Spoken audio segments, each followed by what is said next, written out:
It is necessary to be a Muslim, that is, to embody the way of Islam, and to be at peace with yourself and with existence. The Prophet Muhammad, may the blessings and peace of Allah be on him, said that a Muslim is one from whose hand and whose tongue you are safe. He said that the Muslims should be like two hands washing each other, and like the rafters of a roof which support each other. He said that you are not a Muslim until you want for your companion what you want for yourself. He said that you are not a mu'min until you prefer for your companion what you want for yourself. He said that if you have a full stomach, and someone in the house next door has an empty stomach, then you are not a Muslim. He said that the best aspect of Islam is to greet those you know and those you do not know, and to welcome and feed the guest. If the people in a Muslim community have this approach to life and to each other, then it follows that they already are law-abiding citizens, and abiding by the best of laws, the laws of God, and not the laws of men. This is only possible in a community of people whose lives are based on the worship of Allah. As has already been noted, Muslim communities in the past always disintegrated once their members abandoned the Quran and the Sunnah, and turned away from Allah to what is other than Allah. The majority of offenses which have been formulated by the kafir legal system have not been so formulated with what happens after death in mind. This is in marked contrast to the relatively few offenses against the Muslim community which are indicated in the Quran. The offenses referred to in the Quran are those anti-social acts which, if freely permitted, would undermine the trust which is essential if the burghs of that community are to live together in harmony. Adultery, for example, is an offense not only because it involves deception and betrayal, but also because it destroys the family and therefore the community. The number of witnesses required before the offense may be punished which, in the absence of a voluntary confession, is 4 means that there can never be any doubt in the matter, while anyone who accuses someone of committing adultery, but has no witnesses receives 80 lashes. This is in marked contrast to the Qasix or legal system, where a person can be accused and convicted of, and punished for any number of offenses, on the flimsiest of circumstantial evidence, and nearly always when a member of the police says that the person in the dock was either seen to do the act in question, or admitted to doing it at the police station. The police are highly skilled in incorporating into their written records of alleged interviews with the accused or other alleged behavior of the accused, admissions or acts which will guarantee a conviction once the matter comes to trial. Even where interviews are taped, the manner in which the transcript of that interview is subsequently edited often means that a completely different impression of the substance and tenor of the interview can be created on paper, which is often the only version of the interview which will be presented in evidence. Furthermore, it is an unwritten presumption of kafir law that where there is a conflict between the police version of events and the accused's version of events, then the police version is to be believed unless the contrary is proved. If the presumption were the other way around, then there would be too many acquittals, and as a result, the legal system would not be the thriving business concern that it is today. As far as punishment is concerned, in the kafir legal system, the motivation behind punishment is to make money and to render ineffective those who threaten the fabric of society. In theory, the punishment is also regarded as the just retribution which is to be inflicted on the offender by the legal system on behalf of the other law-abiding members of society. The fact that a great majority of people in today's modern societies do not always agree with either the law or the offenders being punished in accordance with that law is always conveniently overlooked by those who continue to administer the law in their name and allegedly on their behalf. The punishments inflicted in a kafir society are also intended to deter others from following the example of the person who has been punished. Indeed, by invoking that nebulous concept known as public policy, which is never formulated by the general public, but only for the general public, or the interests of the state, which in reality are the interests of the ruling elite who benefit most from maintaining the status quo, as it is possible to punish someone far more than they deserve, in order that others will be sufficiently deterred from following suit. Since the punishments are in order that the status quo can be maintained, it follows that they invariably derive from a distorted perspective. The relatively few punishments prescribed in the Quran and the Sunnah are admittedly both retributive and deterrent, in effect. But the primary motivation behind them is that the one who submits to a Quranic punishment is thereby released from his or her wrong action, and accordingly may still go to the garden. Indeed, since the mu'min fears Allah and longs for the garden and dreads the fire, it follows that he or she is far less likely to do a major wrong action in the first place. This perspective is entirely lacking in a kafir society, whose members usually believe that they will get away with it, as long as no one either catches or sees them doing whatever it may be. The kafir does not realize that every action is witnesses by the recording angels, and by Allah, and that whatever he or she does will have to be answered for on the last day. Given this ignorance, the kafir is far more prone to do wrong action, and if he or she is then caught, will be processed by the kafir legal system without reference to what is yet to take place on the last day. Allah says in the Quran that the kafir receives a double punishment, in this world and in the next. Since the kafir legal system is not based on any divine revelation, other than those few laws which derive from the remnants of earlier prophetic guidances, or which happen to tally with what is in the Quran by sheer coincidence, but rather is formulated in defiance of such revelation, it follows that many of the offenses which have been formulated by the legal system are offenses only because they have been defined as such by ignorant men, who are not acting in accordance with what Allah has indicated should be regarded as wrong action. Man-made laws are only as good or as bad as the people who make them. The law is neither an abstract entity nor is it God. In reality, the rule of law is the rule of whoever makes the law. The Sharia of Islam is the law of God. Many of the offenses defined by the Cosics our legal system are nor even based on common sense, and certainly do not arise from wisdom. They have come into being because the consumer-producer system needs a great many rules if it is to operate efficiently, and these rules can only be enforced by punishing the people who break them. They are the result of political expediency, the necessary means for effective manipulation and population control in the kafir system, that is, the Dajjal system. It will be remembered that the definition of an ignorant person is the one who thinks he or she knows, when in reality he or she does not. Just as the kafir medical experts have an illusory definition of what normal is, so too do the kafir legal experts. Lane effect: if you fulfill the functions of an obedient robot in the producer-consumer system, then you fall fully within the legal definition of what is considered normal. Provided, of course, that you abide by the rules. Anyone who falls outside the legal norm of the kafir system, that is, the Dajjal system, soon finds him or herself in trouble with the legal system. As the police state becomes more and more of a reality, and more oppressive, it becomes increasingly more difficult to follow any human way of life, which is a viable alternative to that norm, without experiencing greater and greater harassment from the legal system. The legal experts who frame the laws which make the system work are skilled in defining laws which will enable the controllers of that system to take whatever steps are necessary to protect their interests and to maintain the status quo. Anyone whose actions fall within the legal definition of an offense is automatically considered a criminal and can be punished accordingly. It follows that any pattern of activity which threatens the continued existence of the kafir system, that is, the Dajjal system, can be legally destroyed or disrupted merely by passing a law which makes that pattern of activity illegal.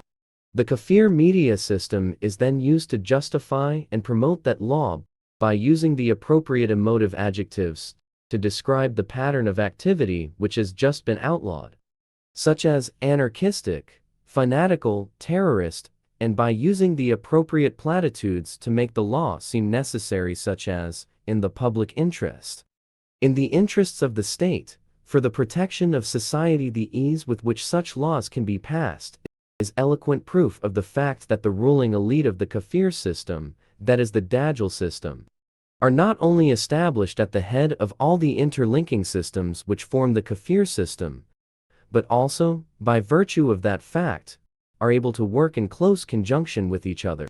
The lawmaking body in any kafir state is also the body which administers those laws, is also the body which governs in purported accordance with chose laws.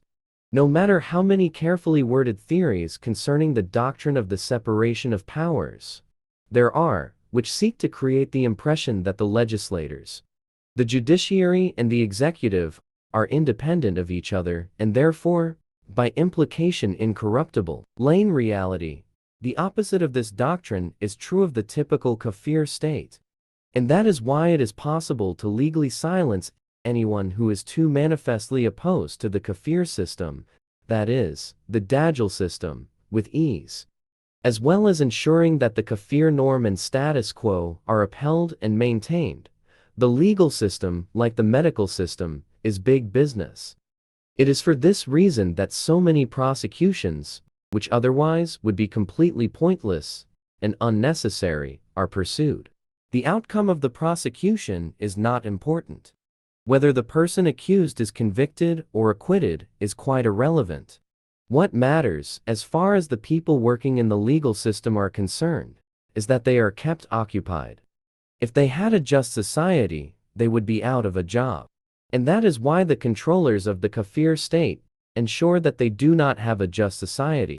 As is the case with every system in the kafir system, that is, the Dajjal system, the legal system ensures its continued and profitable existence by creating work for itself. Of all the systems, it is the most cannibalistic. For in effect, it feeds off human beings. Even a simple motoring offense by one person, for example, is a potential source of income for the police who deal with him or her, the solicitor, the barrister, the prosecutor, the judiciary, and of course, all those who fill the bureaucratic positions, which are necessary to enable the cumbersome machinery of the legal system to grind on its way. It is one of the surprises of creation that there are people who can view such a system with pride and love. But then, every created being loves something. The fly loves shit, while the bee loves honey, and of course, there are times when the system does function well, when the lawyers are skilled, and the truth does emerge, and the judge is impartial, and the outcome is just.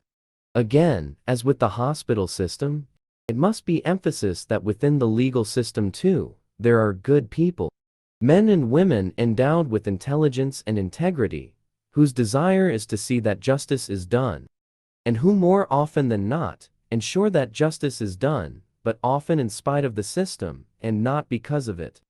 Given the way the system is set up, it is not surprising that the police are forced by the very nature of the Ka-6R system, that is, the Dajjal system, to hunt for and prosecute even the most trivial of so-called offenses and offenders. Given the presence of all the various legal entities in the legal system, it follows that they must have worked to justify their existence. The vast amounts of money which are gathered by means of fines imposed in the courts each day are used to supplement the money gathered by means of taxes. In order to cover the running costs of the legal system, these costs are vast. The police force is continually increasing in size. And not only must its members receive their above-average pay, but also they must have all the latest equipment. Since kafir legal procedure and kafir laws are complex and expressed in a specialist vocabulary, most people who find themselves accused of anything usually have to obtain assistance from lawyers if they are to stand any chance of acquittal in court at all. Since not all the victims of the legal system are rich, and indeed most of them come from among the helpless and the poor, provision has to be made for the lawyers who represent them. The legal aid scheme ensures that the lawyers will still get paid, even when their client has no money. Naturally, the handsome income of the judiciary and the not-so-handsome income of the people filling the bureaucratic posts in the legal system is also safely guaranteed. but adds a great deal to the annual cost of running the legal system. Finally, there is the upkeep of the buildings, in which the people who operate the legal system enact their daily dramas, as well as the need to erect more buildings in what is, after all, a profitable and expanding business. As any society disintegrates, more prisons are always needed. All this expense, most of it unnecessary in the sense that if a different approach to crime were used, much of the expense at present incurred could be avoided, has to be met by the people enslaved in the producer-consumer process. It is not only the criminal law, but also the civil law which is a potential source of handsome reward for those involved in the legal system.